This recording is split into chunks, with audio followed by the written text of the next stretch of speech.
Hey guys, Aaron Baker with Art Robinson, who was endorsed by Ron Paul, and his opponent is throwing some mud at him.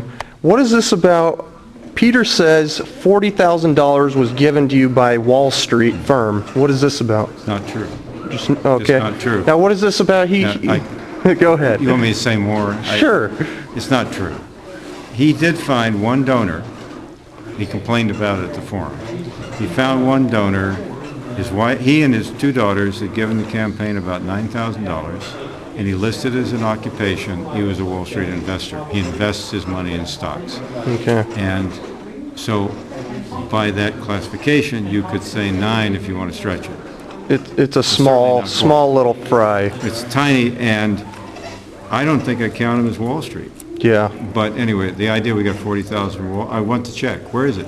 I'll be happy to have the money. Where is it? We don't have it. Okay. We don't have it. Now, what is this about? You want to abolish, close down all public schools and force us to be homeschooled? It isn't true. It's just not true. Okay. And if you read and he's got good research people. They've read everything I written. I know because I can see what they're doing. Yeah. They know darn well it's not true. It's just not true. Well, last time I talked to you, it almost seemed if you were undecided about the wars in Afghanistan and Iraq. Well, what I was doing, when I started out on this, Ron Paul got after me on it. Okay. When I met with him, I don't know, maybe you want to put this all on one. Well, anyway, I'll just tell you. Okay, go. When I met with Ron Paul, he had read my flyers. I asked him. I know him. I went in and asked him his endorsement. He said, "I'll endorse you." He says, "I read your flowers. I couldn't find anything about foreign policy in there." So I said, "Well, I'm unsure because you guys have security clearance and I don't. Is there something I don't know?" Yeah. You see, because they're fighting a war and the president and the Congress have, got authority over this thing, and I'm not privy to all the information. Okay. Well, he made fun of me. He says, "Yeah, well, maybe it's those minerals over there that you don't know about." But I thought about it, and now my answer is very clear. Based on what I know from the press, we shouldn't be doing it. Okay. That's the answer. So are you for bringing home the troops from Afghanistan and Iraq? I think that, now Iraq, they stabilize it. They claim to have an exit strategy that's working. Okay. Don't kill that exit strategy. But why in the world did this president triple the troops in Afghanistan? Okay. That makes no sense. Yeah. And those guys will never lose. They're tough. They're the best troops in the world. But why are we using them up that way? And they're tribal, and it's just... I'm talking about our troops. Yeah. But Afghanistan has been a black hole for Western armies for 2 centuries. I don't understand why our troops are there. All right. Abolish the Federal Reserve? Well, right now, given what they're doing, you should. Okay. Look, at least audit them?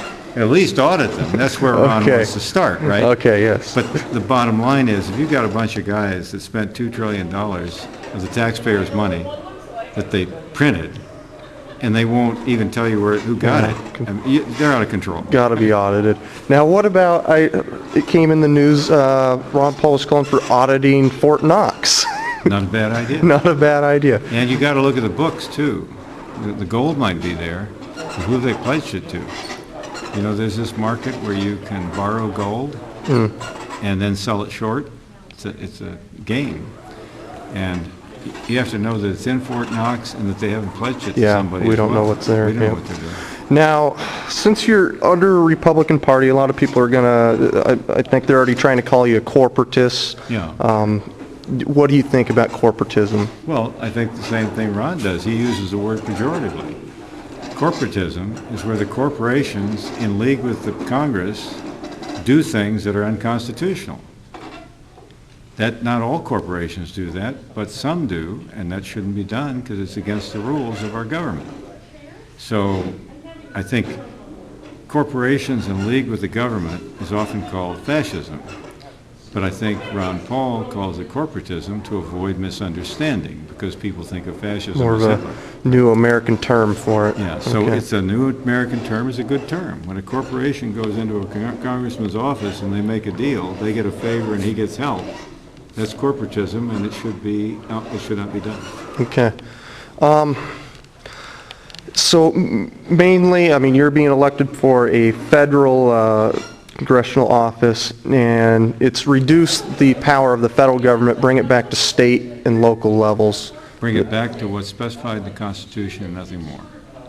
Sounds great. And that's what you have from Ron Paul. The guy goes, looks at the Constitution every time Yep. he thinks of doing something, he gets it right, because if you follow that document. Guys, just want to add in, I forgot one We'll be done in a thing. minute.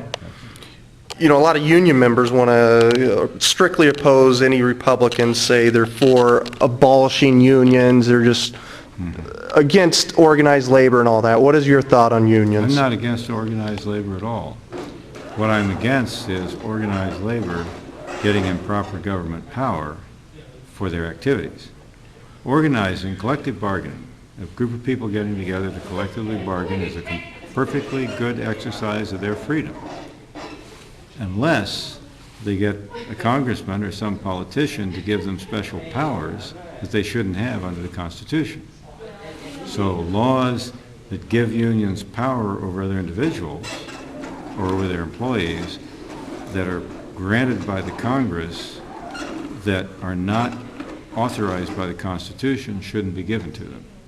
So I have no opposition to unions, only union power derived from government. Special, improper. Yeah. Obviously, they have the protection of the courts and everything. I think the union move is not, I've known a lot of union leaders, and the ones I knew were pretty good men. They were concerned about the welfare of their union members. But if they get power over what they should have as individuals, just banding together to bargain, Yeah. then that's wrong. And speaking of unions and corporations, like your opponent, one of his strongest supporter is the transportation unions. Yeah. But not only that, the transportation companies. That's right. Now, who is he really speaking for? Well, he has done favors. Of course, he has a position as head of the subcommittee on transportation, I think, something like this. You better look it up before you make Yeah, he's a exact railroad. title. But Yeah. he has authority in his committee assignment over transportation. And he, no doubt, gives favors to the unions and corporations that give him the favor of campaign donations. This is the game, right? And I don't approve of that. Yeah. And interestingly, most of those unions and corporations do very, very little business, if any, in his district. So these aren't his constituents. These are his Washington constituents that he helps in Washington, and they help him. I don't think that's a good idea. All right, Art. Thank you very much. Okay. Cleared everything up for me. Thanks. Is that Thank you. okay? Thanks Yeah, for coming. that is good. Thanks for your.